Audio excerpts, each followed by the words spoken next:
வணக்கம் நண்பர்களே. நாறுகரந்தை கற்பம் கருவூரார் வாதகாவியம் 700 அறிவு கொடுக்கும் மூலிகை என சொல்லப்பட்ட நாறுகரந்தை கற்பத்தை பற்றி பார்க்கலாமா? கருவூரார் சொன்ன வைத்திய குறிப்புகளில் இந்த நாறுகரந்தை கற்பம் மிகச் சிறப்பானது.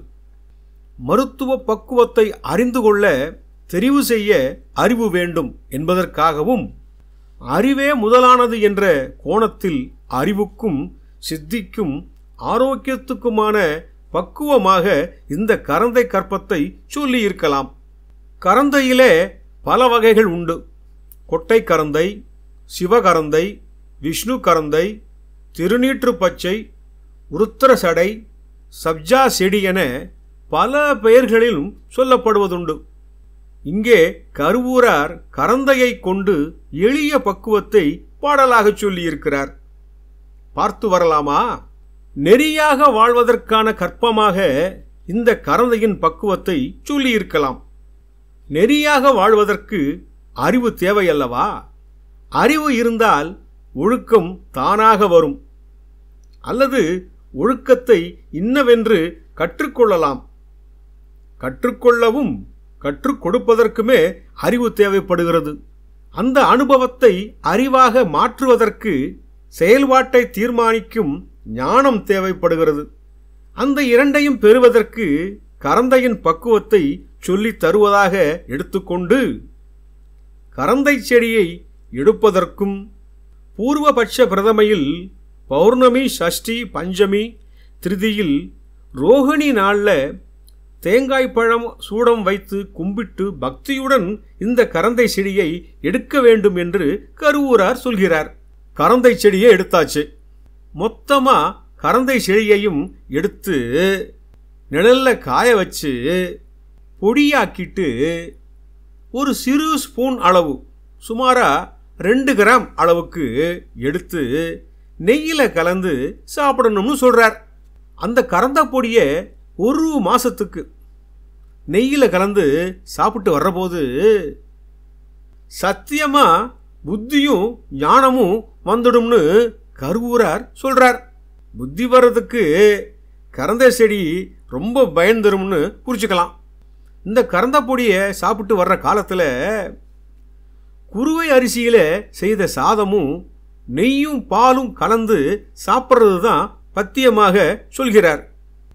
புத்தி வரணும்னா பத்தியம் காக்கணும். சரிப்பா, 1 மாசம் கரந்த பொடி சாப்பிட்டு புத்தியும் ஞானமும் வந்துடுச்சுன்னு தெரிஞ்சதும் அடுத்த மாசமும் தொடர்ந்து சாப்பிட்டு வந்தா என்ன ஆகும்? ரொம்ப அதிசயமா உலகத்தில் நாளைக்கு நடக்க போறத இன்னைக்கே சொல்லக்கூடிய ஆற்றல் கிடைக்குமா?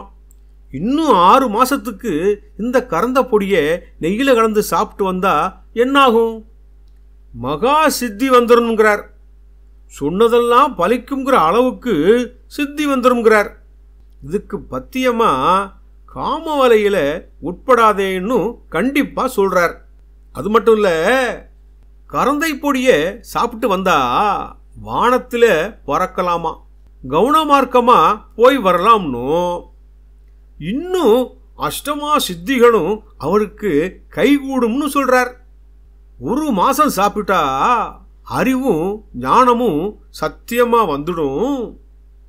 2 மாசம் சாப்பிட்டா தீர்க்க தரிசனம் தெரியும்னு, 6 மாசம் சாப்பிட்டா கவுனமார்க்கமும் அஷ்டசித்தியும் கிடைக்கும்னு சொன்னதும் 1 வருடம் இந்த கரந்த பொடியை நெய்யில கலந்து சாப்பிட்டு வர்றபோது நரை தீரை மூப்பு இல்லாம 16 வயசு போல இளமையும் துடிப்பும் அழகும் ஆரோக்கியமும் நீண்ட ஆயுளும் கிடைக்கும்னு சொல்றார் கருவூரார்.